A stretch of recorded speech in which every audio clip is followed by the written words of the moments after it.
Welcome back to my channel.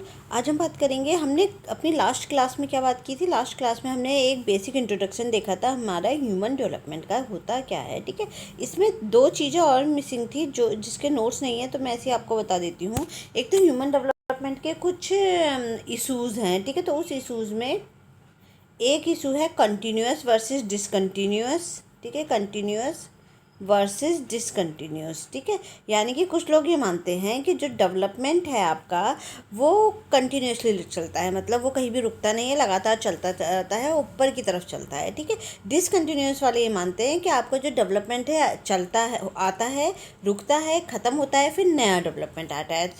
ठीक है, तो ये क्या है, आपके कंटिन्यूस और डिसकंटिन्यूअस हैं। ठीक है, इसके अलावा दूसरा कॉन्सेप्ट है इसमें nature versus nurture. Nature versus nurture. ठीक है, नेचर वर्सेस नर्चर। तो नेचर वाले ये मानते हैं, जो ये हमारे रिसर्चेज हैं। ठीक है, जो रिसर्चर हैं उनके अपने अपने कॉन्सेप्ट्स होते हैं। तो नेचर वाले तो ये मानते हैं, जो नेचर को सपोर्ट करते हैं, कि जो कुछ भी है वो जेनेटिक है, जो कुछ भी है वो जेनेटिक है। ठीक है, इन्वायरमेंट जो कुछ भी है, मतलब मेरे अंदर जो जेनेटिक जो जीन्स मुझे मिल रहे हैं वो ही मेरे डेवलपमेंट को डायरेक्ट करेंगे। ठीक है, और नर्चर वाले मुझे क्या मानते हैं, ये मानते हैं जो कुछ भी है वो इन्वायरमेंट है। ठीक है, जो कुछ भी है वो इन्वायरमेंट है, यानी कि इन्वायरमेंट ही क्या करता है, मेरे डेवलपमेंट को बढ़ाता है। ठीक है, लेकिन आजकल के साइकोलॉजिस्ट क्या मानते हैं कि जेनेटिक और इन्वायरमेंट दोनों ही इंपॉर्टेंट हैं। ठीक है, और ये भी मानते हैं कि कुछ डेवलपमेंट जो है कंटिन्यूस चलते हैं, कुछ डेवलपमेंट डिसकंटिन्यूस में चलते हैं। ठीक है, तो मेन हमारा ये है। डिसकंटिन्यूस में क्या आएगा, आपका स्टेजेस वाइज भी होता है डेवलपमेंट, जैसे हम स्टेजेस वाइज करते हैं ना, कुछ डेवलपमेंट आए, एक स्टेज गई, वो खत्म हुए, फिर नए स्टेज में नए डेवलपमेंट आए, तो वो डिसकंटिन्यूस होगा। ठीक है, तो दो हो गए हमारे कंटिन्यूस और डिसकंटिन्यूस, और दूसरा हो गया हमारा नेचर वर्सेज नर्चर। ठीक है, तो कुछ लोग नेचर को मानते हैं यानी कि जेनेटिक ही मेन है, और कुछ लोग मानते हैं नर्चर यानी कि इन्वायरमेंट ही मेन है। ठीक है, तो ये चीज़ें हमें देखनी है। जब हम अभी हिस्ट्री पढ़ेंगे तो उसमें हर जो भी हमारी एचडी की हिस्ट्री है, इसमें हर साइकोलॉजिस्ट का अपना एक पॉइंट ऑफ व्यू है। उन्होंने या तो कंटिन्यूस बोला है डेवलपमेंट को, या फिर डिसकंटिन्यूस बोला है, या फिर नेचर बोला है, या फिर नर्चर बोला है। ठीक है, तो वो हम यही देखेंगे कि जो अब आगे हमारी हिस्ट्री है, जितने भी एचडी में लोगों ने काम किया है, जितने भी रिसर्चर ने काम किया है, उन्होंने किसको सपोर्ट किया है। ठीक है, ठीक है, तो हमारा जो सबसे पहला इसमें हमारी हिस्ट्री है एचडी की, या फिर हिस्ट्री ऑफ एचडी में मेन हम क्या पढ़ने वाले हैं, सारी थ्योरीज पढ़ने वाले हैं कि किसके बाद कौन सी जो थ्योरी है वो हमारी आई थी। जो मेन हम सारी थ्योरीज अपनी हिस्ट्री में ही पढ़ लेंगे। ठीक है, तो इसमें हिस्ट्री अगर हम देखें तो जो ह्यूमन डेवलपमेंट का जो फील्ड है वो कहाँ से स्टार्ट हुआ, यानी कि मानव विकास के बारे में हम कहाँ से स्टार्ट हुआ, तो सबसे मेन तो वो चाइल्ड डेवलपमेंट से स्टार्ट हुआ। ठीक है, चाइल्ड डेवलपमेंट, चाइल्ड साइकोलॉजी। ठीक है, हमारा मेन वहाँ से स्टार्ट हुआ। अगर आप देखो, बहुत पुराने ज़माने में जो हमारे बच्चे थे उनके लिए बहुत ज़्यादा लोग सीरियस नहीं थे, उनको टॉर्चर करते थे, मारते पीटते भी थे, पेरेंट्स भी उनकी पिटाई कर देते थे। लेकिन अब जैसे जैसे मॉडर्नाइजेशन हुआ है, लोग इस बात को समझे हैं कि छोटे बच्चों को कॉर्पोरल पनिशमेंट देना गलत बात है, क्योंकि वो ही अल्टीमेटली बाद में क्या बनेंगे, एडल्ट बनेंगे। और वो एडल्ट अगर बचपन उसका अच्छा नहीं होगा तो वो एज अ एडल्ट एक फादर या हस्बैंड अच्छा नहीं बनेगा। ठीक है, या फिर मदर या फिर वाइफ अच्छी वो नहीं बनेगी। ठीक है, तो यही चीज़ें जो हैं वो फील की गई जब हम पुराने ज़माने में, जब बिल्कुल भी चीज़ों में पेरेंट्स को ध्यान नहीं देते थे अपने बच्चे पर धीरे धीरे इन चीज़ों को फील किया गया, और पेरेंट्स का ध्यान इस फील्ड की तरफ भी बढ़ा कि बच्चों को अगर अच्छे से पालोगे तो आपका आने वाले समय में वो एक अच्छे एडल्ट बनेगा और अपनी फैमिली को करियर में बेहतर करेंगे। ठीक है, तो यही है हमारा। तो सबसे पहले जो एक कॉन्सेप्ट था वो था मिनिएचर एडल्ट। ठीक है, मिनिएचर एडल्ट, ये है, देखो मिनिएचर एडल्ट यहाँ पे लिखा हुआ है। ठीक है, मिनिएचर एडल्ट। तो सबसे पहला कॉन्सेप्ट था आपका मिनिएचर एडल्ट। मिनिएचर एडल्ट किसको बोलते थे, ये मिनिएचर एडल्ट का मतलब ये है कि बहुत से जो हमारे रिसर्चर हैं जिन्होंने इस पर काम किया है, उन्होंने ये बताया है कि पहले बच्चों की कोई भी अलग डिमांड नहीं होती थी। ठीक है, कोई भी अलग डिमांड नहीं मानी जाती थी कि कोई बच्चा है तो कोई इसकी स्पेशल डिमांड है, उसे अच्छे से पालना है आपको, या केयर करनी है, इस तरीके की चीज़ें बच्चों के लिए नहीं सोची जाती थी। उन्हें क्या माना जाता था, उन्हें मिनिएचर एडल्ट की तरह ही देखा जाता था कि वो क्या है, एक तरीके से बड़े इंसान का हमारा ही एक छोटा प्रतिबिंब है। ठीक है, मतलब उनकी और हमारी कोई नीड्स नहीं है, बस वो साइज में हमसे थोड़ा छोटे हैं, जैसे हम हैं वैसे ही वो हैं। उनकी सोचने का तरीका, उनकी ज़रूरतें सब हमारी बिल्कुल हम बड़े लोगों जैसी ही है, इसीलिए इसको बोला है मिनिएचर एडल्ट। ठीक है, एडल्ट का एक मिनिएचर फॉर्म, छोटा फॉर्म। ठीक है, तो बच्चे को ऐसे ही माना जाता था जैसे एडल्ट का एक छोटा फॉर्म है हमारा बेबी। ठीक है, तो इसमें इन्होंने जो मिनिएचर एडल्ट है इसमें टर्म दिया था प्री फॉर्मनिज्म। ठीक है, प्री फॉर्मनिज्म का मतलब होता है पहले से ही फॉर्म हुआ हुआ। क्या मतलब होगा प्री फॉर्मनिज्म का? पहले से, प्री मतलब पहले से ही। ठीक है, प्री फॉर्म्ड, पहले से ही जो फॉर्म्ड है उसको क्या बोलेंगे? ये प्री फॉर्मनिज्म बोलेंगे। ठीक है, ठीक है, प्री फॉर्म्ड। ठीक है, तो पहले से ही जो फॉर्म है, बाद में फॉर्म नहीं हो रहा है, वो पहले से ही फॉर्म है, उसको बोलते हैं प्री फॉर्मलिज्म। ठीक है, तो मिनिएचर एडल्ट का मतलब क्या है? इन लोगों का मानना ये है कि बेबी जो है पहले से ही फॉर्म्ड है, तो वो बाद में कुछ भी उसकी स्पेशल नीड्स नहीं है जो उसको बनने में हेल्प करे, क्योंकि वो प्री फॉर्म्ड है, वो पहले से ही बना हुआ है। ठीक है, ठीक है, तो इसमें हमारा क्या है? इसके अंदर आपके प्रीफॉर्मनिज्म के अंदर पहली है थ्योरी ऑफ एम्ब्रियोलॉजिकल डेवलपमेंट। ठीक है, थ्योरी ऑफ एम्ब्रियोलॉजिकल डेवलपमेंट है। एम्ब्रियोलॉजिकल डेवलपमेंट की थ्योरी को होमनक्यूलस थ्योरी भी बोलते हैं, होमनक्यूलस थ्योरी भी हम इसे बोलते हैं। ठीक है, होमनक्यूलस का जो थ्योरी है इसका मतलब क्या था? Pre formed individual in germ cell. ठीक है, जो हमारी जर्म सेल्स होती हैं फर्टिलाइजेशन से पहले ही। ठीक है, तो हमारे फर्टिलाइजेशन से पहले जो जर्म सेल्स हैं, यानी कि फीमेल की बॉडी में जो ओवम है और मेल की बॉडी में जो स्पर्म है, ठीक है, उसमें ही हमारा क्या होता है? पहले से ही इंडिविजुअल जो है फॉर्म होता है। ठीक है, unfolding and growth of pre formed part. ठीक है, उसके बाद क्या होता है?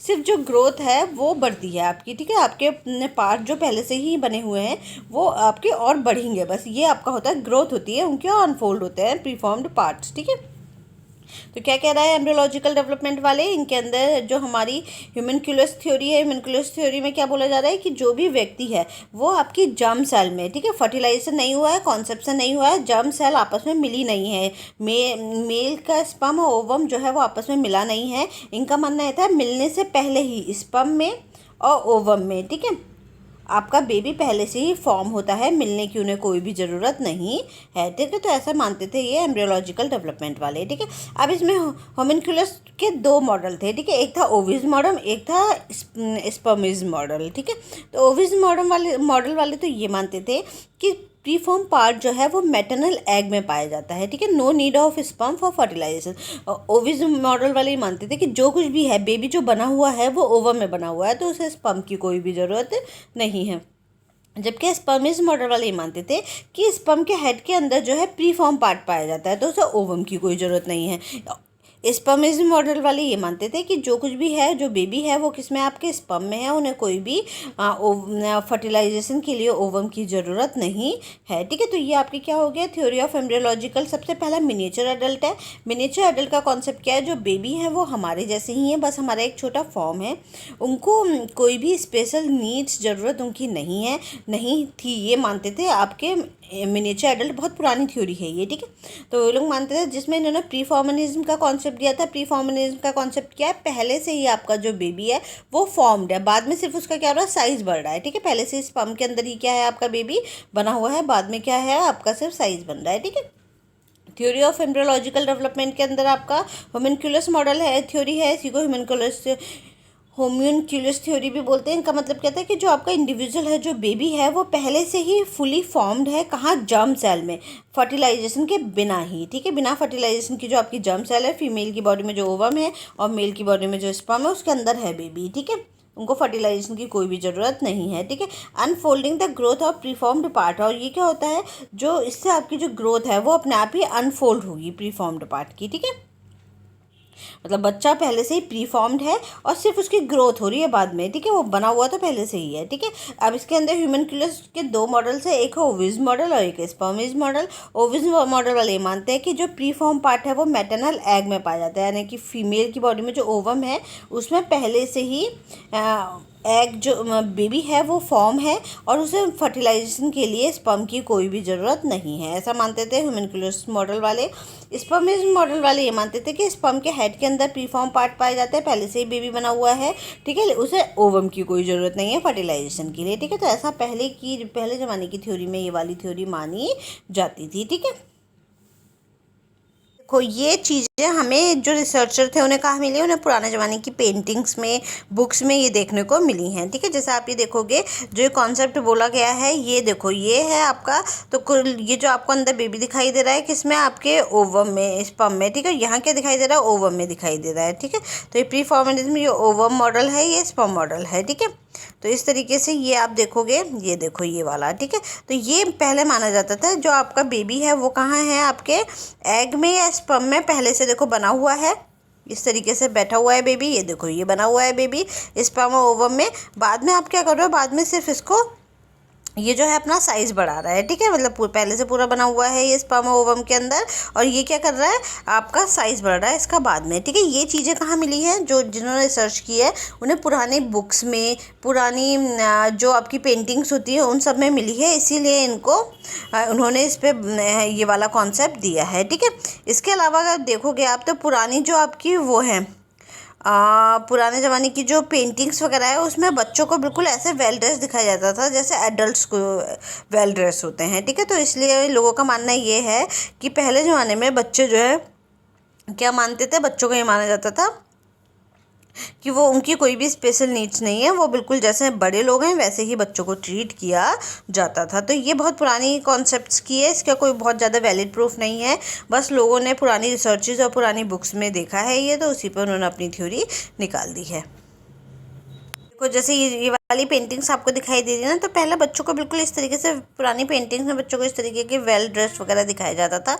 तो इससे भी रिसर्चर ने इस बात को माना है कि पहले बच्चों को बिल्कुल ऐसे ही लिया जाता था, ऐसे ही ट्रीट करते थे जैसे कि बड़े लोग जो हैं वो अपनी तरह ही बच्चों को ट्रीट करते थे। ठीक है, अब इसके बाद है हमारा ओरिजिनल सिन व्यू। ठीक है, सबसे पहले आपका क्या आया था, आपका आया था मिनिएचर एडल्ट, इसके बाद आया है आपका सेकंड नंबर पर आएगा, इसके बाद सबसे पुराने ज़माने में ये माना जाता था, फिर इसके बाद ओरिजिनल सिन व्यू आया। ठीक है, ओरिजिनल सिन व्यू वाले क्या बोलते थे कि आपका जो बेबी है, ठीक है, ऐसा नहीं है कि उसकी कोई स्पेशल नीड्स नहीं है, उसकी स्पेशल नीड्स हैं। ठीक है, और आपको उनकी ज़रूरतों के हिसाब से ही उन्हें रेयर करना चाहिए, लेकिन उनकी स्पेशल नीड्स क्या है, वो डेविल नेचर के हैं, हमसे अलग हैं लेकिन क्या है, बुरे हैं, डेविल नेचर के हैं, राक्षसी प्रवृत्ति के हैं। तो आपको क्या करना है, उन्हें कूट काट के प्योर करना है। ठीक है, उनको पनिशमेंट देके उन्हें बिल्कुल कठोर उनके साथ हो करके उन्हें डिसिप्लिन हमें रखना है, उन्हें तमीज़ का बनाना है। ठीक है, तो ये ओरिजिनल सिन व्यू वालों का था, इनका मानना ये था कि बच्चे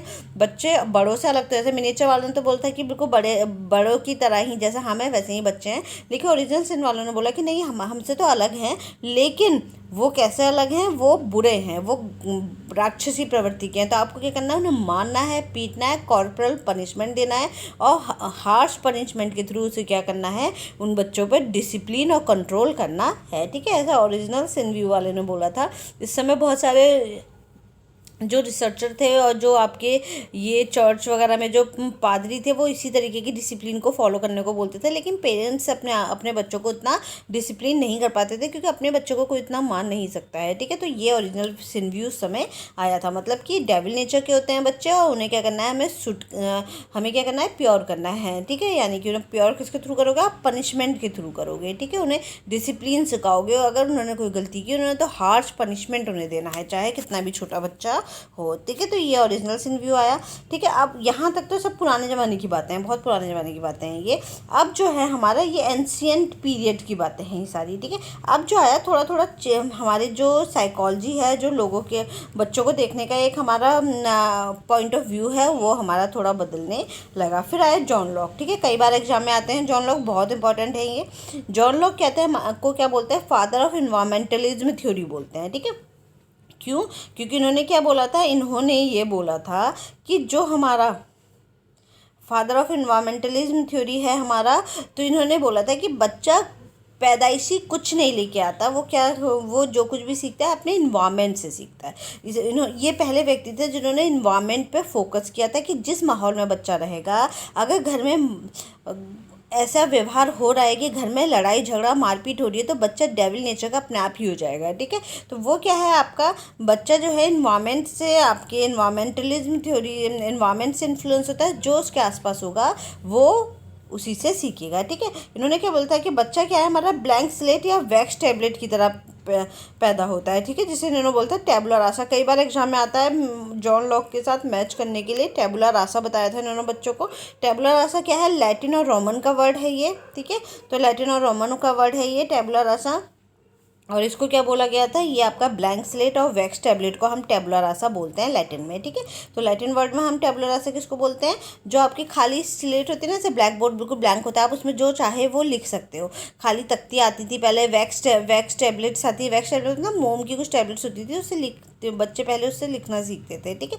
जैसे हमारे ज़माने में पहले स्लेट्स चलती थी, तख्तियाँ चलती थी, ठीक है, तो छोटे छोटे ब्लैक बोर्ड बच्चे घर कॉलेज में लेके जाते थे, हैंडी ब्लैक बोर्ड छोटे से होते थे वो, और उसमें वो लिखते थे। बहुत पुराने ज़माने में हमारे पापा लोगों के ज़माने में चलता था वो, ठीक है। तो वो तख्तियाँ जो थी वो आपका जो blank slate and wax tablets था उसको हम क्या बोलते थे, टैबुला रासा बोलते थे। ये आपका लैटिन वर्ड उन्होंने बोला था जॉन लॉक ने, कि बच्चा क्या होता है वो ब्लैंक स्लेट की तरह होता है, यानी कि क्या है वो एक टैबुला रासा है, ठीक है। टैबुला रासा का मतलब क्या है, ब्लैंक स्लेट है और वैक्स टैबलेट है, ठीक है। समझ में आ गया। जब पैदा हुआ है तो वो टैबुला रासा है। अब उसने जो कुछ भी सीखा है, चाहे बुरा सीखा है अच्छा सीखा है, वो कहाँ से सीखा है, इन्वायरमेंट से सीखा है। इसीलिए इन्हें बोला गया फादर ऑफ इन्वायरमेंटलिज्म, क्योंकि पहले व्यक्ति थे जिन्होंने बताया था कि बच्चा जो है कहाँ से सीखता है, इन्वायरमेंट से सीखता है, ठीक है। अब इन्होंने दो चीज़ें और बोली हैं कि इन्होंने, अब इन्वायरमेंट की बात कर रहे हैं तो क्या होगा, ऑब्वियसली इन्होंने नर्चर पे फोकस किया, यानी कि परवरिश पे, ठीक है। नर्चर मतलब पालन पोषण, परवरिश पे उन्होंने फोकस किया। अभी देखे थे ना हमने नेचर और वर्सेस नर्चर, ठीक है। तो इन्होंने कौन सा लिया, इन्होंने नर्चर वाला लिया है, ठीक है। तो एक तो इनका मानना क्या था, बच्चा क्या है, जेनेटिक्स से कुछ लेना देना नहीं है, किससे लेना देना है, बस प्रकृति से, जो आपके आसपास का जो वातावरण है बस उससे लेना देना है, ठीक है। ये बिहेवियरिज्म पे बात करते थे कि बिहेवियर किससे शेप होता है, आपके आसपास के माहौल से शेप होता है। तो बिहेवियरिज्म थ्योरी भी आप इसको बोल सकते हो, ठीक है। इसके अलावा ये कॉन्टिन्यूस डेवलपमेंट पे बिलीव करते थे। किस पे करते थे, कि ऐसा नहीं है कि जो डेवलपमेंट आएगा फिर ख़त्म हो जाएगा, फिर दोबारा आएगा फिर दोबारा ख़त्म होगा, ऐसा नहीं है। कंटिन्यूसली एक चीज़ आपने सीखी, फिर वो चीज़ आगे चलती जाएगी, फिर उसमें कोई नई चीज़ ऐड हो जाएगी, फिर आप कुछ नया सीखोगे, फिर उसमें नई चीज़ ऐड हो जाएगी, तो पुरानी जाएगी नहीं, वो भी आपके अंदर रहती है। तो ये कंटिन्यूस को मानते थे, ठीक है। और ये पैसिव मानते थे बच्चे को, पैसे। अब इसमें भी दो टर्म्स ऐसे, एक तो हमने क्या पढ़ा था, कॉन्टिन्यूस वर्सेस डिसकंटिन्यूस, ठीक है। तो वो तो समझ में आ गया। ये किसको मान रहे हैं, ये मान रहे हैं कॉन्टिन्यूस, क्योंकि हमारा जो डेवलपमेंट है वो लगातार चलता रहता है, ठीक है। दूसरा इन्होंने क्या माना था, नेचर वर्सेस नर्चर, ठीक है। तो इन्होंने किस पे फोकस किया, इन्होंने नर्चर पे किया है, क्योंकि इनका मानना है कि बच्चा जो कुछ भी सीखता है ब्लैंक स्लेट की तरह होता है। तो वो किससे सीखता है, आपकी परवरिश से, आपके वातावरण से, हर चीज़ सीखता है। एक टर्म और है इसके अलावा, वो है एक्टिव एंड पैसिव, ठीक है। तो तीन हमारी मेन इसमें वो हैं, इशूज़ हैं डेवलपमेंट में। तो कोई किसी को करता है, कोई किसी को सपोर्ट करता है, कोई किसी को, जैसे कि ये किसको सपोर्ट कर रहे हैं, कॉन्टिन्यूस को सपोर्ट कर रहे हैं, ठीक है। कॉन्टिन्यूस को सपोर्ट किया है इन्होंने और नर्चर को सपोर्ट किया है, ठीक है। अब ये पैसिव, नर्चर NURTURE, ठीक है, नर्चर को सपोर्ट किया है, ठीक है। और अब ये इन्होंने किसको सपोर्ट किया है, पैसिव। अब दो चीज़ें और है, active and passive, active and passive, ठीक है। तो बच्चों को कुछ लोग मानते हैं कि वो एक्टिव हैं, कुछ लोग मानते हैं वो पैसिव हैं। एक्टिव का मतलब क्या होता है, मतलब कि बच्चा जो कुछ भी सीख रहा है अपने आप से सीख रहा है, अपनी जेनेटिक, अपनी जीन्स के थ्रू सीख रहा है, ठीक है। तो एक्टिव का मतलब यह है, आप कुछ भी सिखाते रहो उसे, वो नहीं मानेगा, उसे जो सीखना है वो अपने आप से, अपने उसके अंदर की बॉडी जो बोल रही है वो उसी से सीखेगा, ठीक है। पैसिव का मतलब क्या है, पैसिव का मतलब यह है कि बच्चे का अंदर खुद का कुछ नहीं है, उसे खुद जो आप उसे सिखाओगे बस वो सीख लेगा, ठीक है। तो पैसिव का मतलब हमारा क्या है, कि बच्चा क्या है, पैसिव होता है, कि उसको वो जो आप सिखाओगे वो सिखाएगा, इसका अपना कुछ नहीं है। क्योंकि इन्वायरमेंटलिज्म थ्योरी का मतलब ये है ना, कि इन्वायरमेंट से अगर बच्चा इन्फ्लुएंस हो रहा है तो वो क्या है, वो पैसिव है। उसका वो जो आप सिखाओगे वो वही सीख लेगा, बिल्कुल वैसा ही बन जाएगा जैसा आप बनाना उसको चाहते हो। तो जॉन लॉक ने क्या क्या दिया था, एक तो पैसिव दिया आपको, ठीक है, कंटिन्यूस डेवलपमेंट पे बोला उन्होंने, और नर्चर बोला, ठीक है। तो बहुत इंपॉर्टेंट थ्योरी है ये, भले ही मैंने 4 लाइन पे बोली है, पर ये महाभारत है, ठीक है। तो मैंने इसके मेन पॉइंट्स लिख दिए हैं। तो ये आपको बस इसमें जो चीज़ें ध्यान रखनी है, एक तो फादर ऑफ इन्वायरमेंटलिज्म थ्योरी हमारे क्या हैं, जॉन लॉक है। ये पहले व्यक्ति थे जिन्होंने ये बताया था कि जो डेवलपमेंट है वो आपका किससे इन्फ्लुएंस होता है, बेबी का, वो इन्वायरमेंट से होता है, ठीक है। बच्चे को उन्होंने ब्लैंक स्लेट बताया था, यानी कि टैबुला रासा बताया था। ठीक है। टेबुला रासा लैटिन वर्ड है एक, और इसका मतलब होता है ब्लैंक स्लेट या खाली तख्ती। जैसे आपका ब्लैक बोर्ड है, उसमें आप कुछ भी लिख सकते हो, ठीक है, वो ब्लैंक है बिल्कुल। इस तरीके से बच्चा जन्म लेता है तो वो बिल्कुल ब्लैंक आता है, उसे कुछ नहीं आता है, वो जो कुछ भी सीखता है अपने इन्वायरमेंट से सीखता है, ठीक है। दूसरा नर्चर पे इन्होंने फोकस किया था, जो कुछ भी सीखता है कहाँ से सीखता है, परवरिश मेन है, ठीक है। बिहेवियर पे बात किया था कि बिहेवियर से ही आसपास की चीज़ों को देख के उसका बिहेवियर जो है वो आपका बनता है, ठीक है। पैसिव बताया, पैसिव इसलिए बताया क्योंकि जेनेटिक है उसके अंदर की, उसकी खुद की कोई विश कुछ इच्छा नहीं है, जो कुछ भी है वो इन्वायरमेंट से सीख रहा है, तो अपना उसका कुछ नहीं है, इन्वायरमेंट जो चाहे उसको बना ले, तो पैसिव बताया इन्होंने, ठीक है। कंटिन्यूस डेवलपमेंट बताया इन्होंने, ठीक है। डेवलपमेंट का कैसे बताया, कंटिन्यूस बनाया इन्होंने, ये नहीं कहा कि कहीं रुकता है या वापस हो जाता है या फिर ख़त्म हो जाता है, बल्कि ये क्या चलता है, ये क्या लगातार चलता रहता है और नई नई चीज़ें उसमें ऐड होती रहती हैं, ठीक है। तो ये क्या था, ये हमारे जॉन लॉक थे, ठीक है। बहुत इंपॉर्टेंट थ्योरी है, अच्छे से पढ़ लेना। इसके बाद दूसरे आए जीन जैक्वेस रूसी, ठीक है, जीन जैक्वेस रूसी, ठीक है। तो इसका आपको इन्होंने क्या बोला कि अब जो हमारे जॉन लॉक ने बोला था कि भैया आपका जो बच्चा है वो क्या है, किससे इन्फ्लुएंस है, इन्वायरमेंट से इन्फ्लुएंस है। जीन जैक्विस रूसी ने इसको रिजेक्ट कर दिया। उन्होंने बोला कि नहीं, ऐसा नहीं होता है। बच्चा क्या है, बच्चा खुद से नेचर सेंटर्ड होता है। नेचर सेंटर्ड मतलब जो कुछ सीखना है भैया वो अपने आप से सीखेगा, यानी कि बच्चा क्या है, एक्टिव है, ठीक है, एक्टिव है, एक्टिव है। उन्होंने पैसिव बोला था, इन्होंने एक्टिव बोला, ठीक है।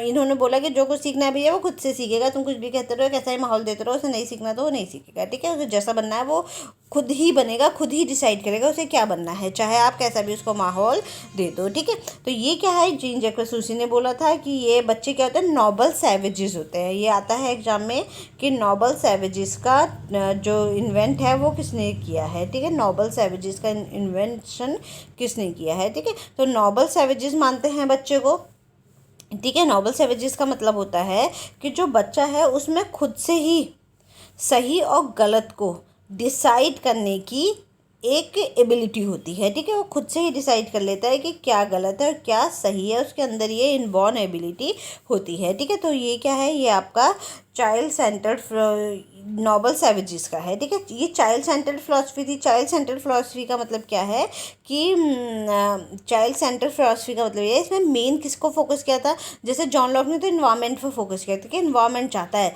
जो चाहे वो कर दे, लेकिन इन्होंने बच्चे पे फोकस किया है, चाइल्ड पे सेंटर्ड, लेकिन नहीं, जो कुछ भी चाहेगा वो बच्चा ही चाहेगा, मैं वही लूँगी अपने आसपास के इन्वायरमेंट से, वही चीज़ सीखूंगी जो मैं सीखना चाहूँगी, ठीक है। समझ में आया। तो चाइल्ड सेंटर्ड फिलॉसफी है, मेन जो होता है वो बच्चा होता है, वही अपने उसको डायरेक्ट करता है। ये मैच्योरेशन पे काम करता है, जेनेटिक होता है और एक्टिव बोला है इन्होंने बच्चों को, ठीक है। एक्टिव तो है ही कि बच्चा क्या है, खुद से डिसाइड कर रहा है उसे क्या लेना है, क्या सीखना है, कैसा बनना है, चाहे उसे कैसा भी आप माहौल दे दो, ठीक है। तो ये एक्टिव बोला है इन्होंने बच्चे को। जेनेटिक होता है कि आपके अंदर की जो जीन्स हैं, जो जेनेटिक्स हैं, वो आपका डेवलपमेंट करेंगे, ठीक है, ना कि आपका इन्वायरमेंट करेगा, ठीक है। मैच्योरेशन क्या है, मैच्योरेशन भी यही होता है जब आपकी बॉडी के अंदर जो जीन्स हैं वो अपना रोल प्ले करते हैं और आप एक पर्टिकुलर स्किल को अडॉप्ट करते हो, चलना सीखते हो, बोलना सीखते हो, तो ये क्या है, ये आपका मैच्योरेशन है, ठीक है। तो ये चीज़ें हैं, आपका जो डेवलपमेंट कौन कर रहा है, वो मैच्योरेशन कर रहा है, जेनेटिक कर रहा है, और जेनेटिकली आप हो रहे हो और एक्टिव है आप, ठीक है। बेबी क्या है, वो एक्टिव है, खुद से डिसाइड करेगा उसे क्या सीखना है भाई। नेचर सेंटर बोला, एक्टिव मतलब नेचर सेंटर्ड ही है कि आपकी खुद की प्रकृति, आपका अंदर का जो जीन्स है, जो आपका जेनेटिक है, वो डिसाइड करता है आपको क्या बनना है। और ये डिसकंटिन्यूस है। डिसकंटिन्यूस, इन्होंने डिसकंटिन्यूस को बोला था कि बच्चा जो है स्टेजेस में डेवलप होता है, कुछ स्किल्स आती हैं फिर वो ख़त्म हो जाती हैं, फिर नई स्किल्स आती हैं, फिर नई वो ख़त्म हो जाती हैं, ठीक है। जैसे कि आप पहले क्रॉल करते हो, घुटनों से चलते हो, लेकिन दोबारा आप घुटनों से नहीं चलते हो, ठीक है। घुटनों वाली स्टेज आई, आप फिर आपने क्या किया, नीज के बल चले आप, उसके बाद आपने वॉक करना शुरू किया, तो आपने फिर उसके बाद दोबारा से आप कभी नी के बल चलना शुरू नहीं करोगे, ठीक है। तो ये क्या है, आपका मैच्योरेशन है, ठीक है। आपका नेचर समझ में आ गया। तो ये हो गया आपका नेचर सेंटर्ड और डिसकंटिन्यूअस, ठीक है।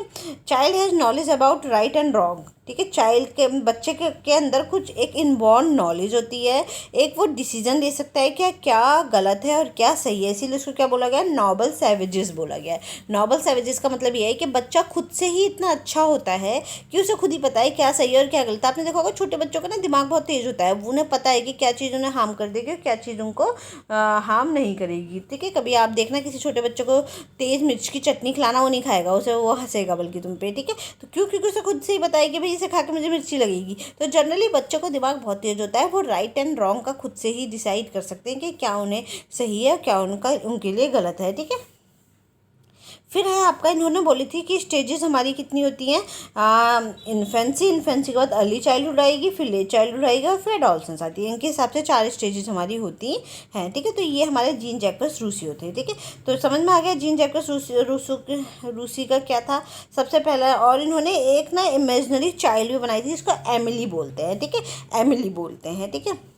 एमिली जो है ये एक छोटे बच्चे का इमेजिनरी चाइल्ड थी एक। उन्होंने बताया था कि इस बच्चे का इस समय ये डेवलपमेंट हुआ, एक तरीके से एक बच्चों की स्टडीज़ की, उस स्टडीज़ के उसमें उन्होंने एक ऐसे निकाला, ठीक है, एक ऐसे निकाला। उस ऐसे में जो बच्चे की स्टडीज़ का नाम दिया था वो एमिली दिया उसे, ठीक है। तो उन्होंने माना कि एक बच्चा है एमिली, ठीक है, वो इस समय उसकी ये डेवलपमेंट हुआ। इन्होंने उसे कोई भी एक्स्ट्रा एफर्ट्स नहीं दिए, मतलब ऐसा कुछ बहुत ज़्यादा ट्रीट नहीं किया उसे बच्चों को, उसको एक एक चीज़ उसके साथ लग करके खेल करना, उसे खेल सिखाना, इन्होंने कुछ नहीं किया। उन्होंने उस बच्चे को बिल्कुल फ्री छोड़ दिया, ठीक है। इनका मानना ये था कि बच्चों को फ्री छोड़ दो, खुद से ही जो चाहेगा वो सीख लेगा, बस उसको जो आपको चीज़ें देनी है वो प्रोवाइड करा दो आप, ठीक है। जैसे कि वो आप उसको गेम्स दे सकते हो, आप उसके कमरे में गेम्स रख दो, खुद ही सीख लेगा उन्हें, ठीक है। इनका मानना ये था। तो एमिली क्या है? एमिली इनका एक ऐसे है इन्होंने एक इमेजिनरी काल्पनिक बच्चा बनाया था, उस बच्चे को नाम दिया था एमिली। उसके हिसाब से इन्होंने पूरा एक ऐसे लिखा है कि किस समय क्या बच्चे ने अपना अपना डेवलपमेंट खुद से किया, ठीक है।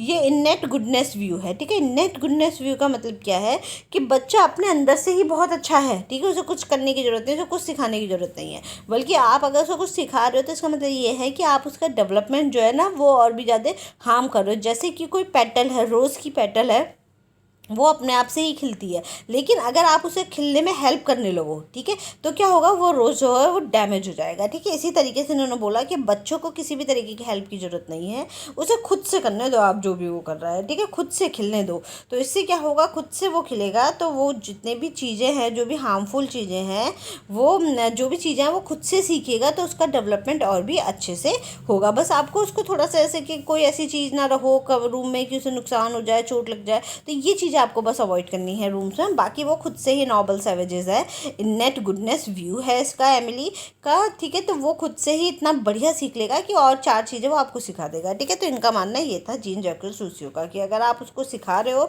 आप ये सोच रहे हो कि मैं सिखाऊंगा तभी ये सीखेगा, तो आप उसके जो सीखने की प्रोसेस है आप उसको हिडन कर रहे हो, ठीक है। आपने उसको हिडन कर दिया तो इससे क्या होगा, आपका जो चीज़ें वो सीखेगा वो और भी ज़्यादा नुकसान, वो इतना अच्छे से नहीं सीखेगा जितने अच्छे से वो खुद से सीख सकता था, ठीक है। तो ये जीन जैक्वस रूसी का मानना है। बहुत बड़ी थ्योरी है इनकी भी, ठीक है, बस मैंने शॉर्टकट में लिख दी है। फिर इसके बाद आए थे हमारे चार्ल्स डार्विन, ठीक है। चार्ल्स डार्विन जो है, डार्विन का नाम सबको पता है, ठीक है, ये वही वाले हैं जिन्होंने वो दिया था, नेचुरल सिलेक्शन व्यू दिया था, और father of scientific child study भी हम इसे बोल सकते हैं। कि यहाँ तक ना बहुत ज़्यादा साइंटिफिक रिसर्च नहीं थी, लेकिन अगर अभी भी आप देखो तो लोग 2 ही कॉन्सेप्ट मानते हैं, एक तो जीन जैक्वस रूसी वाला, और एक आप मानते हो कौन सा था वो पहले वाला, जॉन लॉक का, ठीक है। तो कोई जॉन लॉक और जीन जैक्वस रूसो का एक चीज़ भी है, अगर मान लो आपको बहुत हाई आईक्यू आप लेके बैठे हो, ठीक है, लेकिन आपको बहुत ज़्यादा आईक्यू को यूज़ करने का इन्वायरमेंट नहीं मिला, तो आपका क्या होगा, जीन्स में तो आपके बहुत सारे आईक्यू हैं,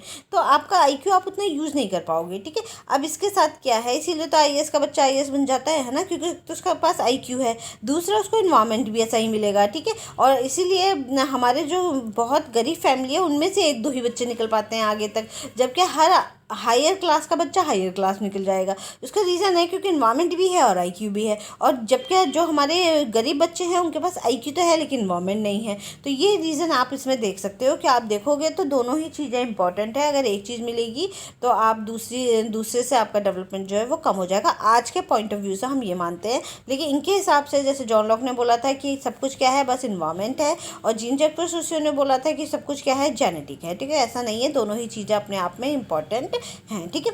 चलो फिर इसके बाद है नॉमेटिक, इसके बाद है चार्ल्स डार्विन, ठीक है। लेकिन इससे पहले जो रिसर्चेज हो रही थी वो बहुत ज़्यादा आपकी उसमें नहीं थी, किसमें बहुत ज़्यादा आपकी साइंटिफिक रिसर्चेज नहीं थी। लोगों ने कुछ 10 20 30 लोगों बच्चों पे कुछ ऑब्जर्वेशंस किए, उस पर अपने रिसर्चेज निकाल दी, ठीक है। लेकिन चार्ल्स डार्विन ने यहाँ से साइंस का एक अलग ही रूप बताया और साइंटिफिक स्टडी का एक मेथड बताया, ठीक है। तो चार्ल्स डार्विन में सबसे पहला इन्होंने क्या बोला बताया था, सर्वाइवल ऑफ फिटेस्ट, ठीक है। सर्वाइवल ऑफ फिटेस्ट का मतलब क्या है कि वही इंसान, वही प्रजाति सर्वाइव जो कर पाएगी जो अपने आप को माहौल के हिसाब से एडजस्ट कर लेगी। तो वो बच्चों में भी दिखाई देता है, ठीक है। Four father of scientific child study, scientific child study के पिता कहलाते हैं भाई, पूर्वज कहलाते हैं, ठीक है। नेचुरल सिलेक्शन पे भी बात करते हैं कि प्रकृति जो है सिलेक्ट करती है चीज़ों को, ठीक है। तो ये चीज़ें इन्होंने चार्ल्स डार्विन ने बताई थी। बच्चों को इसमें बहुत ज़्यादा साइंटिफिकली ये बच्चों के ऊपर इन्होंने बहुत ज़्यादा इतना काम तो नहीं किया, बस इन्होंने बायोलॉजी पे बहुत काम किया है। तो अब साइंटिफिक स्टडी यहाँ से शुरू हो गई थी, तो बच्चों का भी साइंटिफिक स्टडी यहाँ से शुरू हो गई इनके साथ, चार्ल्स डार्विन के बाद, ठीक है। इसके बाद नेक्स्ट है नॉर्मेटिव अप्रोच, ठीक है। नॉर्मेटिव अप्रोच हमारा किसने दिया था? नॉर्मेटिव अप्रोच में हमारा सबसे पहले थे जे स्टेनली हॉल, ठीक है, जे स्टेनली हॉल, ठीक है। इन्होंने सबसे पहले नॉर्मेटिव अप्रोच लिया था। नॉर्मेटिव अप्रोच का मतलब क्या होता है, इससे पहले जो स्टडीज हो रही थी वो बहुत ज़्यादा बड़े लेवल पे नहीं थी। अब अचानक नॉर्मेटिव अप्रोच आ गया। नॉर्मेटिव अप्रोच में लोगों ने 200 400 500 बच्चों पे काम करना शुरू कर दिया, तो उसको बोला गया नॉर्मेटिव अप्रोच। जब एक बहुत बड़े लेवल पे आपने बच्चों के साथ काम करना शुरू किया, तो उसमें सबसे पहले है G Stanley Hall, describe all aspect of development. इन्होंने जी स्टेनले हॉल ने जो डेवलपमेंट के सभी एस्पेक्ट पे काम किया बच्चे के, ठीक है। मेन जो हमारा बच्चा है उसके सभी डेवलपमेंट के एस्पेक्ट्स पे काम किया। इन्होंने नॉर्मेटिव अप्रोच को लॉन्च किया। किसको लॉन्च किया? नॉर्मेटिव अप्रोच को इन्होंने लॉन्च किया। Study of children at large level, बड़े लेवल पे बच्चों की स्टडी, अध्ययन बच्चों पे करना शुरू किया। बड़े लेवल, लार्ज लेवल मतलब बहुत लार्ज स्केल पे, ठीक है, बहुत बड़े स्केल पे इन्होंने 400 500 600 1000 बच्चों पे काम करना शुरू किया, ठीक है। फिर है आपका जेनेटिकली मैच्योरेशन। इन्होंने भी किस पे काम किया? जेनेटिक मैच्योरेशन पे ही इन्होंने फोकस किया, ठीक है, जैसे कि इन्होंने किया था, ठीक है। हमारे जो जीन जैक्विस रूसी थे वैसा ही इन्होंने भी, जी स्टेनले हॉल ने भी किस पे किया? जेनेटिकली मैच्योरेशन पे काम किया, कि जो भी बच्चा है जेनेटिक ही होता है और जेनेटिकली ही उसके अंदर जीन्स हैं, वही उसको मैच्योर करते हैं, वही उसके स्किल्स और एबिलिटीज़ को डेवलप करते हैं, उसका डेवलपमेंट मेन करते हैं, ठीक है।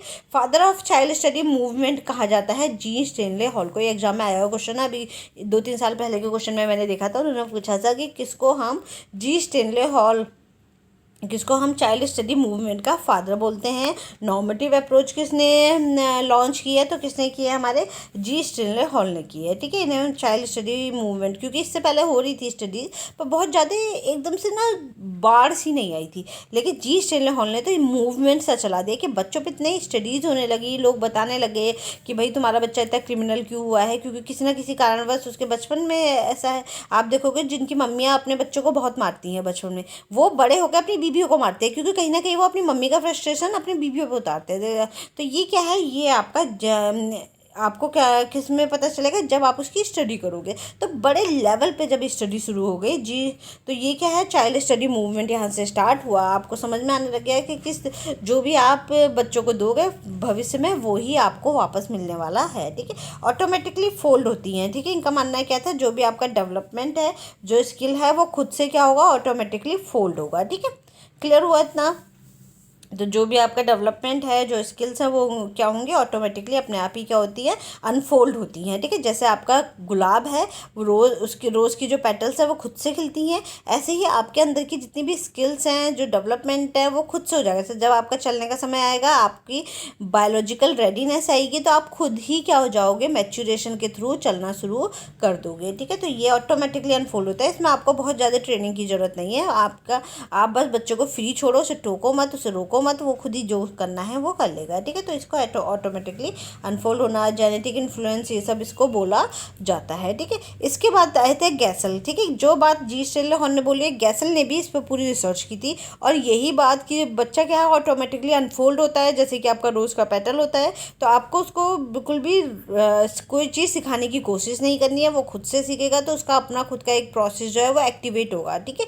थिंकिंग प्रोसेस एक्टिवेट होगा, उसका चीज़ों को सीखने का प्रोसेस एक्टिवेट होगा, तो वो खुद से चीज़ों को सीखेगा, ठीक है। तो वो क्या है? वो आपका मैच्योरेशनल थ्योरी दी थी हमारी गैसल ने, ठीक है। तो यही पूरी थ्योरी में उन्होंने ये बोला था। और गैसल जो थे वो जी स्टेनले हॉल के स्टूडेंट थे, ठीक है, इन्हीं के स्टूडेंट थे ये गैसल। तो इन्होंने आगे जा करके क्या किया था? मैच्योरेशनल थ्योरी दी थी। इसी थ्योरी में उन्होंने वही बात बोली है कि आपको बच्चे को कुछ नहीं सिखाना है, उसे बस आप आज़ादी दो, उसे टोकना नहीं है, उसे रोकना नहीं है, वो खुद से ही अपने आप को अनफोल्ड करेगा और चीज़ों को सीखेगा। यानी कि उसके अंदर जो जीन्स हैं, जो जेनेटिक है, वो मैच्योरेशन करेंगे। मैच्योरेशन का मतलब क्या बताया था कि खुद से जब आपका बॉडी जो है, बॉडी के अंदर जो डीएनए है, जो जीन्स हैं आपके, वो बताते हैं आपको कि चलो भाई आप तुम्हारा चलने का टाइम हो गया तो आप चलने लगोगे, ठीक है। तो वो क्या है, वो मैच्योरेशन है, बायोलॉजिकल रेडीनेस आने पे एक पर्टिकुलर स्किल जब आप अडॉप्ट करते हो तो उसको बोलते हैं मैच्योरेशन, ठीक है। तो आज की थ्योरीज आपको तीनों चारों थ्योरी भले ही ये आधे आधे पेज में है, ये मत सोचना कि 2 ही पेज की हैं, पर ये 2 पेज का इसमें एक एक वर्ड्स जो है वो एग्जाम में आया हुआ है, ठीक है। तो आपको बहुत अच्छे से, मैंने बहुत लिमिटेड वर्ड्स में जो जो मेन पॉइंट्स थे वो इसमें इंक्लूड किए हैं, तो इनको अच्छे से पढ़ना समझना। कल से हम मेंटल टेस्टिंग मूवमेंट वाला करेंगे। Thank you everyone, have a nice day.